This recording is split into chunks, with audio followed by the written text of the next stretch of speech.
মানুষের সেনাবাহিনীর প্রতি, বাহিনীগুলোর প্রতি এমন অবিশ্বাস এবং ক্রোধ জন্মেছে যে এমন প্রশ্ন উঠেছে সামাজিক যোগাযোগ মাধ্যমে যে এই ঘটনাটি জনবহুল এলাকায় বিমান উঠিয়ে দেওয়া, স্কুলের ওপর নিয়ে বিমান বিধ্বস্ত করা, এই পুরো ঘটনাটি সাজিয়ে সেনাবাহিনীকে সেই জায়গার রেস্কিউ অপারেশনে কাজে লাগিয়ে এবং সেনাবাহিনীর রেস্কিউ অপারেশনের বীরত্বপূর্ণ সব ভিডিও, মানে মানবিক সব ভিডিও তুলে এনে সেনাবাহিনীকে আরবার একটা দানবীয় চেহারা থেকে মানবীয় চেহারা দেওয়ার চেষ্টা করা হচ্ছে কিনা। অনেকে এমন প্রশ্নও তুলেছেন যে এই পুরো ব্যাপারটি বিমান বাহিনীর প্রতি একটা চক্রান্ত কিনা। বাংলাদেশের রাজধানী ঢাকায় উত্তরার মাইলস্টোন স্কুল অ্যান্ড কলেজের ওপর বাংলাদেশ বিমান বাহিনীর একটি প্রশিক্ষণ বিমান আছড়ে পড়ার পর ভয়াবহ মানবিক বিপর্যয়ের সৃষ্টি হয়েছে। অনেক হতাহত হবে তা নিশ্চিতভাবেই বলা যাচ্ছে এবং ঢাকার বিভিন্ন বার্ন ইউনিটে যাদেরকে নিয়ে যাওয়া হচ্ছে উদ্ধার করে ঘটনাস্থল থেকে, তাদের মধ্যে শিশুর সংখ্যাই বেশি, কারণ এটি একটি স্কুল কলেজ ভবনের উপর আছড়ে পড়েছিল। একটা 6 মিনিটে বিমান বাহিনীর প্রশিক্ষণ বিমানটি উড্ডয়নের পর একটা 18 মিনিটে যখন মাইলস্টোন স্কুল কলেজের ওই ভবনের ওপর বিমানটি আছড়ে পড়ে তখন স্কুলটি ছুটি হয়ে গেছে, কিছু শিশু বেরিয়ে পড়েছেন এবং অনেক শিশুই তখনও ভেতরে আটকা। মানে খবরের কাগজগুলো পড়লে, সংবাদ মাধ্যমগুলো দেখলে, ইউটিউবের ভিডিও ক্লিপগুলো দেখলে যে ভয়াবহ পারিবারিক বিপর্যয়ের খবর এখনই পাওয়া যাচ্ছে। বাবা মায়েরা অপেক্ষা করছেন স্কুলের বাইরে, কারো কারো এক সন্তান বেরিয়ে এসেছেন, আরেক সন্তান এখনো ভেতরে, এবং বাবা মা বলছেন যে তারা কোনোভাবেই ফোনে বা কোনোভাবে যোগাযোগ করতে পারছেন না। আসলে তো প্রশ্ন ওঠে না, এত বড় একটা বিমান একটা ভবনের ওপর আছড়ে পড়েছে এবং আহত যাদেরকে উদ্ধার করে বিভিন্ন হাসপাতালে নিয়ে যাওয়া হচ্ছে, আর এদের মধ্যে কতজন শেষ পর্যন্ত বাঁচবেন সেটাও বলা মুশকিল, কারণ আমরা জানি যে বার্নের রোগীদের ক্ষেত্রে কত শতাংশ বার্ন হয়েছে, কত শতাংশ পুড়েছে তার উপর নির্ভর করে, এবং পোড়া রোগীরা, দগ্ধ রোগীরা অনেক ক্ষেত্রে কয়েকদিন বেঁচে থাকার পর শ্বাসনালীতে যখন সেই পোড়া অংশ পৌঁছে, মানে দগ্ধ অবস্থাটি যখন সেখান পর্যন্ত পৌঁছে যায় তখন আসলে আর রোগীকে বাঁচিয়ে রাখা সম্ভব হয় না। কাজেই কত শতাংশ বার্ন হয়েছে তার উপরেও নির্ভর করে। কিন্তু প্রশ্ন আসলে আমার মনে প্রথম যেটি এসেছে সেটি হচ্ছে, কেন বিমান বাহিনীর প্রশিক্ষণ বিমানকে এমন একটি জনবহুল এলাকায় উড্ডয়ন করতে হলো? আমরা জানি বিমান বাহিনীর প্রশিক্ষণ বিমানের বিধ্বস্ত হওয়ার ঘটনা এটাই প্রথম নয়। আপনারা যদি স্মৃতি হাতড়ে দেখেন তাহলে দেখবেন প্রায়শই, আমি বলবো প্রায় প্রতি বছরই হয়তোবা আমরা কখনো না কখনো খবর পাই যে বিমান বাহিনীর একটা প্রশিক্ষণ বিমান আছড়ে পড়েছে, এবং অনেক ক্ষেত্রেই আমরা শুনি প্রশিক্ষণ নিচ্ছিলেন যে পাইলট, সেই স্কোয়াড্রন লিডাররা নিহত হন, এবং প্রতিবারই শুনি বিমান বাহিনী বলেছে তারা একটা তদন্ত কমিটি গঠন করেছে যে কেন প্রশিক্ষণ বিমানটি বিধ্বস্ত হলো, মানে বিমানের ত্রুটির কারণে, প্রশিক্ষণের ত্রুটির কারণে, না কোন কারণে। তবে সেই তদন্তে কি বের হয় আমরা সিভিলিয়ানরা তা কখনো জানতে পারি না। কিন্তু আজকের ঘটনাটি এত ভয়াবহ এবং এমন অদ্ভুত যে খালে নয়, জঙ্গলে নয়, কোনো গ্রামীণ জনপদে নয়, প্রশিক্ষণ বিমান কিনা হঠাৎ করে দুপুর বেলায় উড়িয়ে দেওয়া হলো বাংলাদেশের জনবহুলতম ঢাকার উত্তরার ওপরে। মানে এটা কি করে সম্ভব? এবং আমি তখন দেখছিলাম যে পাইলট প্রশিক্ষণের যেসব আন্তর্জাতিক প্রোটোকল আছে আপনারাও পাবেন, মানে ইন্টারনেটেই যদি আপনি সার্চ দেন পাইলট প্রশিক্ষণের আন্তর্জাতিক প্রোটোকলগুলো নিশ্চিতভাবে বলছে যে প্রশিক্ষণের সময় বিমানকে নিয়ে যেতে হবে একটি এমন জায়গায়, নিরিবিলি পরিবেশে, গ্রামীণ পরিবেশে, যাতে কোনো কারণে প্রশিক্ষণ নিচ্ছেন যে পাইলট, সেই ট্রেইনি পাইলট, তার যে কোনো ভুলের কারণে যদি বিমানটি বিধ্বস্ত হয় তাহলে যেন সেই বিমানটি বিধ্বস্ত হয় জনহীন এমন এক জায়গায় যাতে সবচেয়ে ক্ষতি কমানো যায় জান এবং মালের।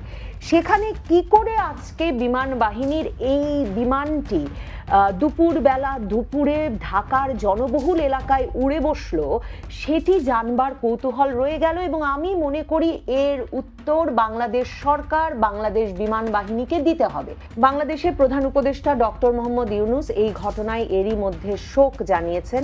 জাতীয় শোক ঘোষণা করা হয়েছে মঙ্গলবার। এবং এর মধ্যে কয়েকজন উপদেষ্টা, মানে অদ্ভুত উপদেষ্টারা, আইন উপদেষ্টা, সংস্কৃতি উপদেষ্টা ফারুকী, আইন উপদেষ্টা আসিফ নজরুল, প্রেস সচিব শফিকুল আলম, তারা গেছেন হাসপাতালে।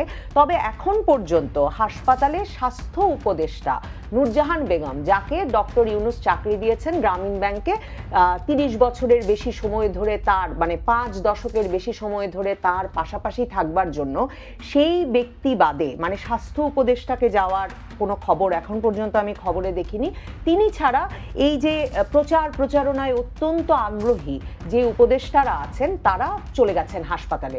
এর মধ্যে ঘটনাস্থলে গেছেন স্বরাষ্ট্র উপদেষ্টা। কাজে নিশ্চয়ই এই উপদেষ্টাদের কাছ থেকে আমরা শেষ পর্যন্ত চিকিৎসায় কি অগ্রগতি হয়েছে জানতে পারবো। আমরা জানতে পারবো যে কিভাবে বিমান বাহিনীর এই বিমানটি উঠতে পারলো দুপুরবেলায় এই জনবহুল অঞ্চলে। এর উত্তর দিতে হবে বাংলাদেশের বিমান বাহিনীকে এবং বাংলাদেশের সরকারকে। সামাজিক যোগাযোগ মাধ্যমে আরো নানা প্রশ্ন উঠে এসেছে। আসলে বাহিনীগুলোর প্রতি মানুষের বিশ্বাস এমন তলানিতে ঠেকেছে যে এমন মানবিক বিপর্যয়কর ঘটনার পরেও মানুষ বাহিনীগুলোর দিকেই আঙুল তুলছে। বাহিনীগুলোর প্রতি বিশ্বাস এমন জায়গায় পৌঁছেছে যে সামাজিক যোগাযোগ মাধ্যমে কথা উঠছে যে গত কয়েকদিন ধরে সেনাবাহিনীর যে বিভৎস ভিডিওগুলো বেরিয়ে এসেছে গত বুধবার থেকে গতকাল পর্যন্ত গোপালগঞ্জ থেকে, যেখানে সেনাবাহিনী বুট দিয়ে জনগণের গলায় পাড়া দিচ্ছে, লাঠির পর লাঠি, লাঠিচার্জের পর লাঠিচার্জ করে পিটিয়ে মারছে, গুলি করে মারছে, এবং গুলি করে মারা মৃতদেহদের ময়না তদন্ত হচ্ছে না, সরকারের নির্দেশনায় ডেথ সার্টিফিকেট পাওয়া যাচ্ছে না। এরপর যখন এই সব ভিডিও বেরিয়ে এলো যে সেনাবাহিনী গুলি করে ছেঁচড়ে নিয়ে যাচ্ছে, এই গত কদিনের অভিযানে ছেঁচড়ে ওই নিহত ব্যক্তিকে নিয়ে চাকু দিয়ে গুলিটা বের করে আবার আরেকজনের হাতে দিয়ে দিচ্ছে, যাতে সেনাবাহিনী যে গুলি চালিয়েছে এর কোনো প্রমাণ পাওয়া না যায় এবং সেনাবাহিনীর গুলিতে ওই ব্যক্তি নিহত হয়েছে সে গুলি যাতে আর নিহত ব্যক্তির শরীরে না থাকে। এসব ভয়াবহ ভিডিও সামাজিক যোগাযোগ মাধ্যমে গত কয়েকদিন ধরে দেখতে দেখতে মানুষের সেনাবাহিনীর প্রতি, বাহিনীগুলোর প্রতি এমন অবিশ্বাস এবং ক্রোধ জন্মেছে যে এমন প্রশ্ন উঠেছে সামাজিক যোগাযোগ মাধ্যমে যে এই ঘটনাটি, জনবহুল এলাকায় বিমান উঠিয়ে দেওয়া, স্কুলের ওপর নিয়ে বিমান বিধ্বস্ত করা, এই পুরো ঘটনাটি সাজিয়ে সেনাবাহিনীকে সেই জায়গার রেস্কিউ অপারেশনে কাজে লাগিয়ে এবং সেনাবাহিনীর রেস্কিউ অপারেশনের বীরত্বপূর্ণ সব ভিডিও, মানে মানবিক সব ভিডিও তুলে এনে সেনাবাহিনীকে আরবার একটা দানবীয় চেহারা থেকে মানবীয় চেহারা দেওয়ার চেষ্টা করা হচ্ছে কিনা। অনেকে এমন প্রশ্নও তুলেছেন যে এই পুরো ব্যাপারটি বিমান বাহিনীর প্রতি একটা চক্রান্ত কিনা। সেনাবাহিনী যখন নারকীয় অত্যাচার চালিয়েছে গোপালগঞ্জে, চালাচ্ছে গোপালগঞ্জে, এবং সে অবস্থায় যখন তারা নৌবাহিনী নিয়ে মোতায়েন করেছে মধুমতি নদীর ওপরে গোপালগঞ্জ ঘিরে, যাতে গোপালগঞ্জবাসী সেনাবাহিনীর অত্যাচার থেকে পালিয়ে নৌপথেও কোনো দিকে না যেতে পারে, তখন নাকি সেনাবাহিনী বিমান বাহিনীকেও আহ্বান জানিয়েছিল গোপালগঞ্জ অভিযানে অংশ নেওয়ার। বিমান বাহিনী প্রধান তাতে অস্বীকৃতি জানানোর ফলেই আজকে বিমান বাহিনীর এমন একটি দুর্ঘটনা ঘটতে পারলো কিনা সে প্রশ্ন তুলছেন সামাজিক যোগাযোগ মাধ্যমে অনেকে। তবে এগুলো তো ষড়যন্ত্র তত্ত্ব। এই ষড়যন্ত্র তত্ত্বগুলো এরকম মানবিক বিপর্যয়ের দিনে উঠছে, সেটাই খুব বেদনাদায়ক। এটা বেদনাদায়ক যে বাংলাদেশের বাহিনীগুলোর প্রতি, সশস্ত্র বাহিনীর প্রতি মানুষের বিশ্বাস, আস্থা এমন জায়গায় গিয়ে নেমেছে, ক্রোধের জায়গা এমন জায়গায় গিয়ে পৌঁছেছে যে তারা প্রশ্ন তুলতে পারছে। গত কয়েকদিনের ভিডিও যেহেতু বাংলাদেশের মানুষ বিভিন্ন আন্তর্জাতিক সংস্থার কাছে পাঠিয়েছে, জাতিসংঘকে পাঠানো হয়েছে, এই অবস্থায় বাংলাদেশের সেনাবাহিনী সহ সশস্ত্র বাহিনীর আগামীতে শান্তিরক্ষা মিশনে চাকরি পাওয়ার পথ সংকুল হয়ে উঠেছে, সম্ভাবনা কমে আসছে বলে অনেকে বলছেন।